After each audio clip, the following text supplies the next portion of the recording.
Bismillahirrahmanirrahim. Assalamualaikum warahmatullahi wabarakatuh. Izin memperkenalkan diri, nama Alexander, NIM 203010702022, Prodi Ilmu Administrasi Negara, Fakultas Ilmu Sosial dan Ilmu Fisik Universitas Palangkaraya. Di sini saya akan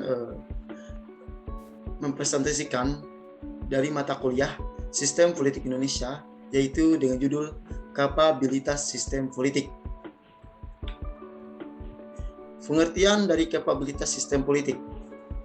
Kapabilitas ialah suatu kemampuan sistem politik dalam bidang ekstraktif, distributif, regulatif, simbolik, responsif, dan dalam negeri dan internasional untuk mencapai tujuan nasional yang sebagaimana yang termaksud dalam pembukaan Undang-Undang Dasar 1945 dengan tujuan kemampuan untuk menghadapi kenyataan dan tantangan.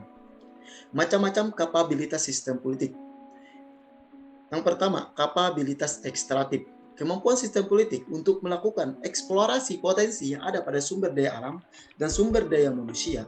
Menurut Gabriel Amon, kapabilitas ekstraktif yaitu kemampuan mengumpul dan mengelola sumber daya alam dan sumber daya manusia dari lingkungan dalam negeri dan internasional. Kapabilitas yang nomor 2, kapabilitas distributif.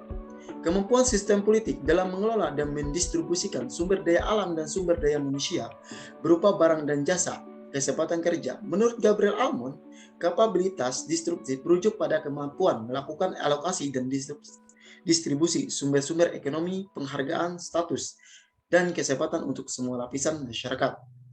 Yang ketiga, kapabilitas regulatif, yakni kemampuan pemerintah untuk membuat aturan-aturan yang dapat mengontrol dan mengendalikan perilaku individu atau kelompok agar sesuai dengan peraturan-peraturan yang berlaku. Gabriel Almond beranggapan bahwa kapabilitas regulatif sama dengan pengaturan yang merujuk pada aliran kontrol atas perilaku individu dan relasi-relasi kelompok dalam sistem politik. Yang keempat, kapabilitas simbolik, yakni kemampuan untuk membangun pencitraan terhadap kepala negara atau jasa bangga terhadap negaranya. Menurut Gabriel Almond, kapabilitas simbolik artinya kemampuan pemerintah dalam berkreasi dan secara selektif membuat kebijakan yang akan diterima oleh rakyat. Semakin diterima kebijakan yang dibuat, pemerintah semakin baik kapabilitas simbolik sebuah sistem politik. Yang kelima, kapabilitas responsif.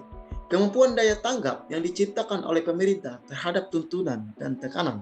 Gabriel Almond berpendapat tentang kapabilitas responsif bahwa dalam proses politik terdapat hubungan antara input dan output.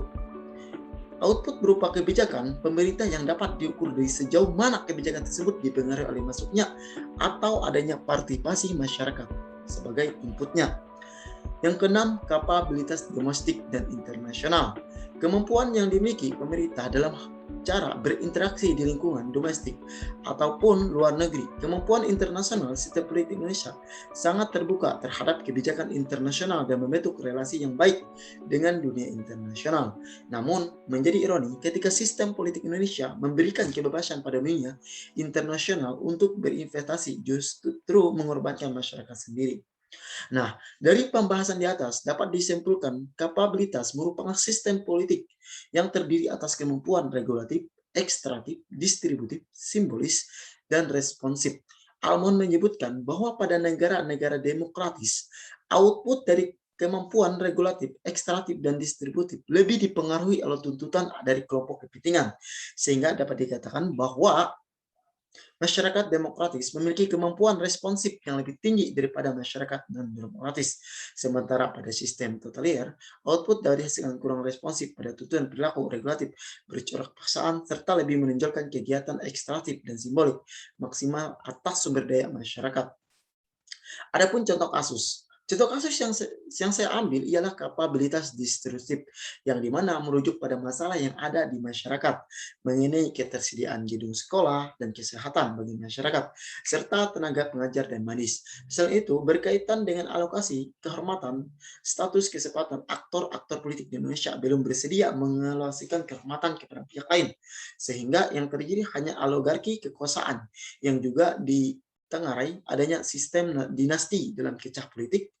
Kesempatan kerja juga masih minim disediakan oleh sistem politik sehingga menimbulkan banyaknya pengangguran. Adapun karakteristik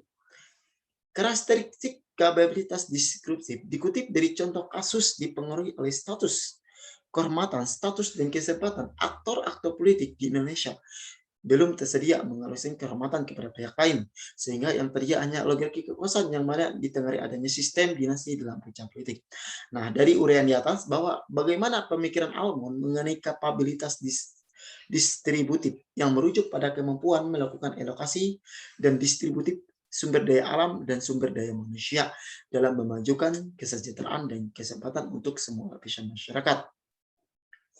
Keterhubungan kapabilitas dengan kekuatan dan kepentingan Indonesia. Keterhubungan dari kapabilitas yang dimana dipicu oleh melemahnya status dan kehormatan, sehingga yang terjadi hanya oligarki dalam kekuasaan yang ditengarai adanya sistem dinasti dalam kerja politik. Hal ini yang menyebabkan kurangnya kesempatan masyarakat dalam mengembangkan kesempatan dalam mencari pekerjaan demi terwujudnya kesejahteraan dalam lingkungan keluarga dan masyarakat. Oke, mungkin itu saja yang saya dapat presentasikan. Kurang dan lebihnya saya maaf. Billahi taufiq wal hidayah. Wassalamualaikum warahmatullahi wabarakatuh. Mana ini?